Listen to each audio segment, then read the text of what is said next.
been quite a bit of pretty big NFL news that's happened the past couple days, 48-ish hours. Stefon Diggs, the Patriots, Russell Wilson and the Giants news. Adam Schefter is reporting on Abdul as well. All of that stuff could significantly impact the Dallas Cowboys. So I want to break that down.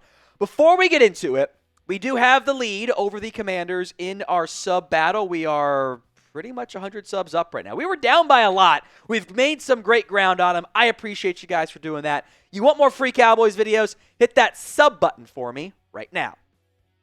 Let's begin with Russ. So the Giants signed Wilson to a one-year deal with the expectation that he starts for the New York Giants. So the Giants now have Russell Wilson, they have Jameis Winston, and they have Tommy DeVito, who may or may not actually make their 53-man roster.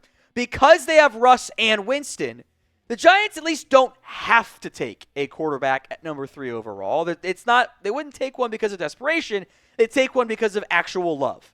Now, if they don't draft Shedeur Sanders, you got to figure Abdul, Travis Hunter ends up being the pick instead. Specifically with what Adam Schefter has reported on the Giants' quarterback plans. If the right quarterback is there at 3, or they can trade up, they would not hesitate and secure the long-term future of the franchise. But it would have to be the right QB. I don't know if that's Cam Ward or Shedeur Sanders, or they would even take Shedeur Sanders at 3. But if one of those QBs, and they like Cam Ward, if he were available and they could get him, I don't think that it's at all at taking him and securing the long-term future of this team. Now, it doesn't sound like Cam Ward will be there, barring a trade-up scenario, which also doesn't sound particularly likely at this time. So if there's no Cam Ward, if Shedeur Sanders is there, what do? There's also no guarantee Sanders ends up being there. That's kind of still in the murky, uncertain range, which we'll spend some more time on here in just a second. But the Giants at least have 2 guys that they think they could start if they had to. Winston and Russell Wilson. And of course, for the Cowboys, the Russ has a bigger impact because in theory you're going to play him twice as the starter. So with Russ, the new Giants QB, does that worry you? The same way that clearly Jaden Daniels maybe should worry you a little bit. Let me know in the comments section of today's show. Y for yes, N for no. It's the pinned comment, actually, of today's show. So if the ad comes here on YouTube, take advantage of it. Head down there and let me know. Now, as we kind of still wait for Aaron Rodgers to make a decision, it's either Pittsburgh or retirement, which doesn't really impact the Cowboys as much. Adam Schefter said he thinks the Browns will take Abdul at number 2 overall over a QB. He said, I would handicap Carter right now as the likely number 2 pick today. We reserve the right to change our minds. A lot of things change, but the way it's shaken out to me, it looks like he's tracking to be a Brown, so let's see how it plays out. Now, for the Cowboys, we should all want Shedeur Sanders and Cam Ward, and in some wild, stupid, impossible scenario, maybe not impossible, but crazy scenario, Jackson Dart goes top 10 too.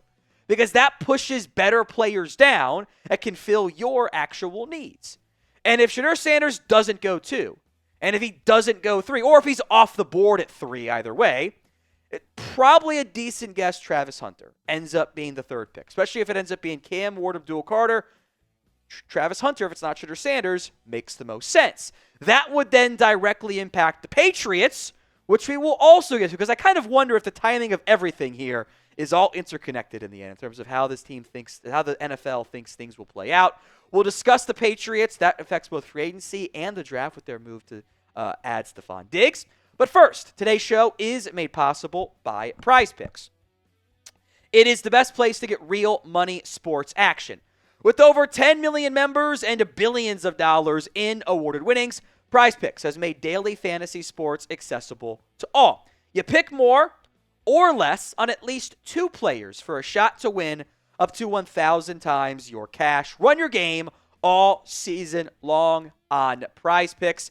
You got college basketball games that are available. Baseball Prize Picks slates are, of course, available. The season-long one's essentially over, but you can do – there's a lot of games to be played in baseball. You can get a lot of Prize Picks action on that front there. Keep an eye out for the free squares, such as Cooper Flag, a half point. Go download the Prize Picks app today and use code CLNS to get $50 instantly after you play that first $5 lineup. Win or lose, you get the $50 once you play that first $5 lineup. Link will be in the comments section and the description of today's show. One more time for you guys, it's prizepicks.com/CLNS and use code CLNS to get $50 instantly after you play that first $5 lineup. Let's talk Stefon Diggs here. The Patriots signed him to a 3-year, $69 million deal, $26 million guaranteed, a lot more than what I thought he was going to end up commanding on the open market. But Diggs was the top free agent wide receiver available.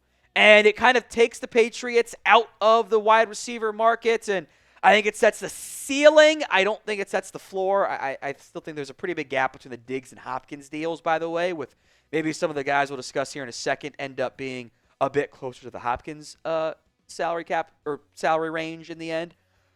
But it does kind of start to eliminate some destinations for some of the top free agents. Tyler Lockett, who could very well end up being a Raider and reuniting with Pete Carroll or reuniting with Brian Schottenheimer.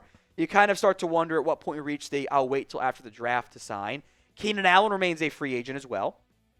Lockett would not impact the comp pick formula. Keenan Allen would.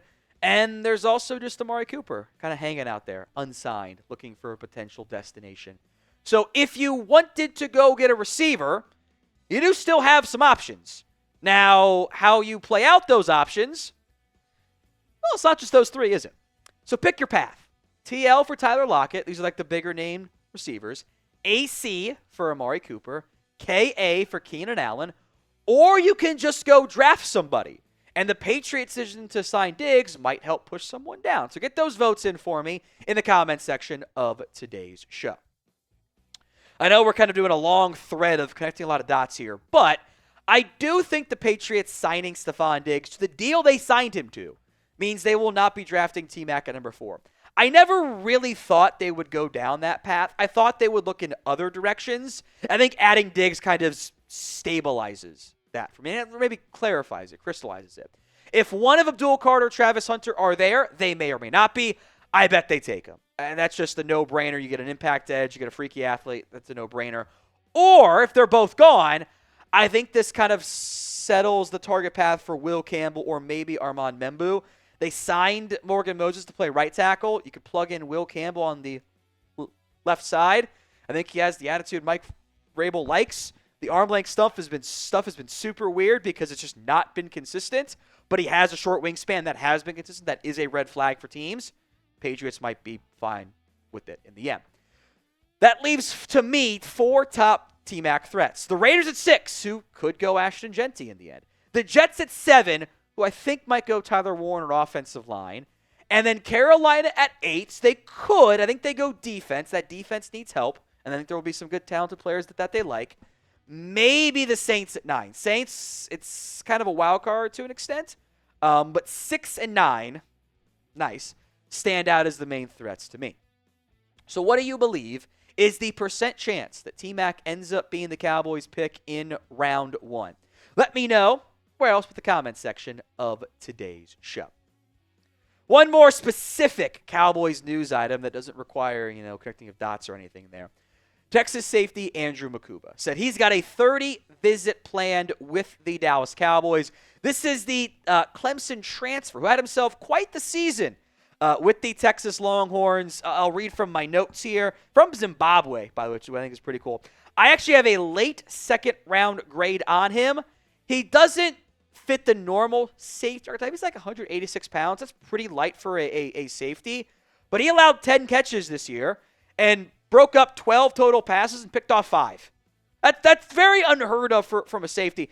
Clemson kind of asked him to do more nickel and strong safety stuff. Texas kind of put him back there at deep safety. Had his best year ever. Didn't do all of his testing at the combine, but ran a good 4.45. Kind of reminds me some of Julian Blackmon, who, of course, was with Matt Eberflus in Indianapolis. So I think you'd have to probably spend your third rounder if he got to you there. And you're not going to spend 44 on him, which I love safety play. I am intrigued the Cowboys are bringing him in for a 30 visit. But I don't know if they feel like they need to spend a top 100 pick on a safety. But I do think he is a very good prospect.